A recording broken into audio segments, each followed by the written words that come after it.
Around this time last year, I delved into the Sega Master System version of Ghostbusters. It was interesting to revisit it, as it was actually the best version of this title, which, while still not great, almost felt like a relief after spending my childhood tormenting myself with the Commodore 64 version. So I thought, why not give Ghostbusters 2 a crack? Alas for Sega, there was no Ghostbusters 2, so in order to fulfill this plan I had to go somewhere else. Somewhere altogether darker.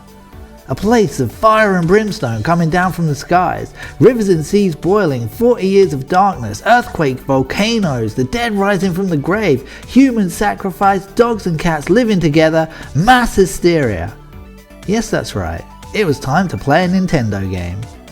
Now, Ghostbusters 2 oddly had two iterations on Nintendo's 8-bit NES. The first version of the game came from Imagineering Inc. and was published by Activision, and was, frankly, a bit rubbish. It did try and make use of some of the material from the movie, with scenes including the River of Slime and the Statue of Liberty, but ultimately it was your typical contributor to the notion that all movie tie-in games were awful. Thankfully, HAL Laboratory had other ideas and had a crack at their own version of the game. Titled New Ghostbusters 2, this game only ever hit Japan and PAL regions, weirdly leaving the US out in the cold, apparently due to licensing issues. This version featured a top-down perspective, more akin to the likes of Zelda, and as a result, looked much more appealing to me than Activision's game.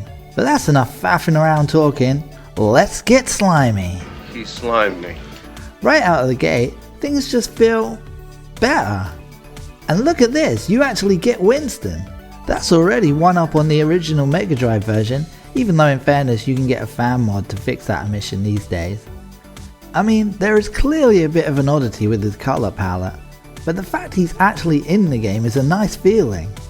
And check this out, you even get Louis Tully.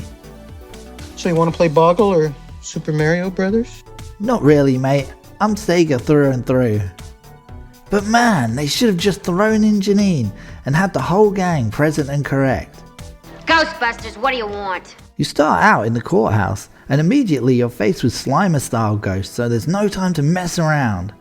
And if you're popular and have friends, the game even has a two-player mode, where one person can fire the proton pack and the second can lay the traps. Unfortunately, Bedgel lives far away, and I'm sad, so I have no other friends. So I guess it's one player all the way. Works for me, I'm a social reclusive anyway. Who needs you? Beat it! Leave me alone! And besides which, when I say player 2 can lay the traps, I mean, they can only lay the traps. Movement is completely dictated by player 1, with the second character just following closely behind, without the D-pad on the second controller affecting movement at all. So player 2 literally has gameplay consisting of pressing one button to drop traps. So it still plays better than Mortal Kombat. I joke of course. Playing one player just means that, as before, the second Ghostbuster follows closely behind, with the lead character stunning the apparitions with one button while laying traps with the other. It works and allows you to play perfectly adequately, so little is lost playing solo. And after a big showdown with the Scoleri brothers from the movie, back to seek their revenge after being given the chair by the judge, you progress your way through a myriad of recognizable scenarios from the movie. With the underground antics and rivers of slime to encounters with the weird ghost lady version of Janosch, there's plenty of action to be had, all spread over 6 different levels. And of course, no version of Ghostbusters 2 would be complete without a final showdown with Vigo, Scourge of Carpathia, 16th century tyrant, and just general bloke who's bang out of order. Didn't anybody tell you the big shoulder look is out? In the movie, he's after little Oscar, Dana Barrett's young son, who he intends to use as a vessel that he can possess so that he can live again. All this is depicted in a roundabout kind of way in the game, and anyone who's watched the movie should follow what's going on without too much hassle. But if you haven't, at the end of the day, it boils down to you delivering him a good blast with the old unlicensed nuclear accelerator right in the Ringo and sending him back to the other side. All in all, jolly good fun. Although a bit more variety in the levels could have done wonders for the game. But I guess, for what it is, it's a darn sight more impressive than moving a Ghostbusters logo around the city, and that's for sure. The game has a very charming look to it, with the chibi style characters capturing the essence of all the heroes from the movie nicely. The enemies you encounter are likewise pretty decent, and although a lot of them have been created for the purpose of the game, sprites like Slimer are instantly recognisable. The locations are quite large, and while they're somewhat lacking in detail on occasion, serve as a decent backdrop to the fun you can have within them. And that's where the game really shines, the gameplay.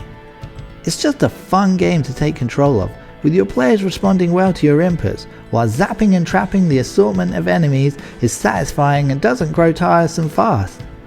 Boss battles are testing yet fair, and the overall enjoyment you can have within the game is light years ahead of any other Ghostbusters game up to that point.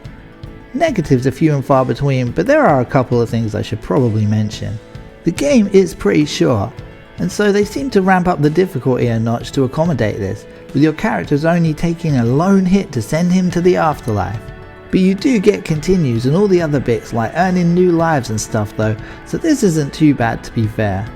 But there are certain levels that feel excessively long, like this particular stage, which I wasn't even entirely sure what it was from the movie until I'd gone through what felt like a million areas only to reach this scene which told me I'd apparently been working my way through one of the apartment blocks.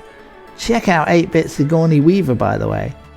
And yeah, as detailed earlier, the 2-player option kinda sucks.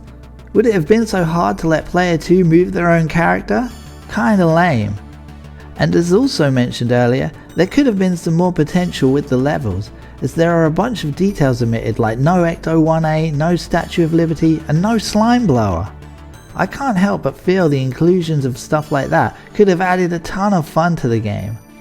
Oh, and one thing I'd personally have found really cool, a bit of Titanic action. As someone who's got a big fascination with that ship, that could have made for a super fun level if you'd gotten to hop on board and take on that bad boy. If only GFA had been consulted at the game's planning stages. Another one for the list to put right what once went wrong when I finally get my time machine working.